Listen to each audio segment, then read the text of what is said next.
Kain po tayo. Kain po tayo ng pansit canton. Ito po ay instant na ulam at madali lang po siyang lutuin. Di ba? Kung malayo ang mga palengke nyo, mga tindahan, at meron kayong pansit canton, tas nagugutom na kayo, so easy lang. Magluto lang kayo nito, magpakulo lang kayo ng tubig, tas pagkakulo na ng tubig, ilagay nyo to. O, tapos na, pwede nang kainin, di ba? I-mikos-mikos nyo lang, ilagay nyo yung ano niya, yung seasonings. Guys, anyways guys, sa Facebook ngayon ba, ang dami ng updated ni Mita, di ba?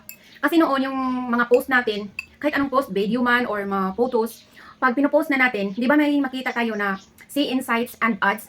So ngayon guys, ang makikita na lang natin is see insights na lang. Iwan ko kung sa inyo ganun din ba? Kasi sa akin guys, ganun. See insights na lang.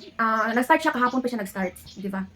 Ang dami talagang mga update ni ni Mami M.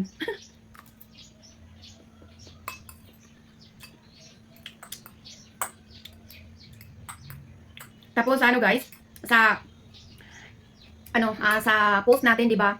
Para maintindihan po tayo sa mga ibang lahi, charot. Sa mga doon sa ibang bansa ba, 'di ba?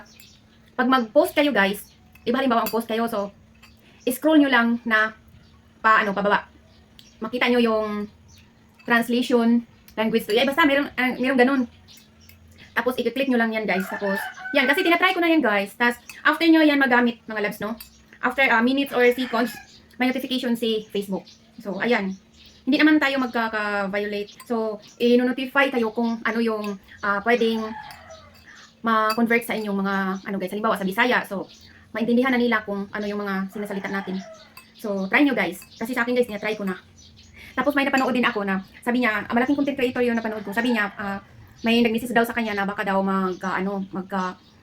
labag sila sa community guidelines daw. Pero sa kanya, tinry niya, hindi naman siya nagka-violation. So, nung panood ko sa kanyang video, tapos na akong nag-try. So, totoo yung sinabi niya na after minutes or seconds, may mga labs, may notification sa Facebook tungkol doon. O diba? So, itry nyo kung may time kayo. Yan. Palagi akong nito, guys. Yung may nagko-comment sa mga post ko na hindi ko talaga na-replyan.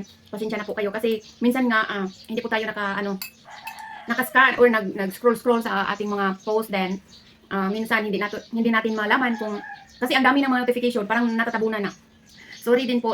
Tapos pag magre-reply kasi, kailangan hindi sunod-sunod. Kailangan may interval. So, pag time na magre-reply ako, tapos kahit hindi madami, so kasi mabuti lang kung sunod-sunod sa pag-reply, pero kailangan kasi may interval. Kasi kung hindi natin lagyan ng interval, kasunod-sunod yung pag-reply natin, mga loves, mapalo po tayo ni Mami M. So, kaya yun, iwasan lang natin. So, kaya hindi ko na-replyan yung ibang sa akin, nagko-comment sa aking mga post. Pero mga loves, pasensya na, and salamat talaga kahit minsan hindi ako nagre-reply. Andyan lang kayo palagi sa akin, o diba? Kahit kunti lang yung mga views natin, at least may naman tayo, may earnings na maliit lang din, pero okay na yun, di ba? Kasi dito po sa Facebook, lang naman natin is, kumbaga, libangan na lang ng ating, pang araw-araw, di ba?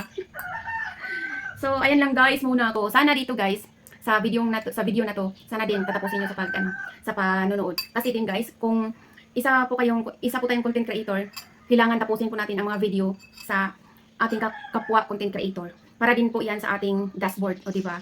Kasi pag hindi natin yan tinapos, yung dashboard natin or ma-detect yun ni algo na hindi natin tinapos yung mga video na nagpa-pop up sa ating timeline, o diba?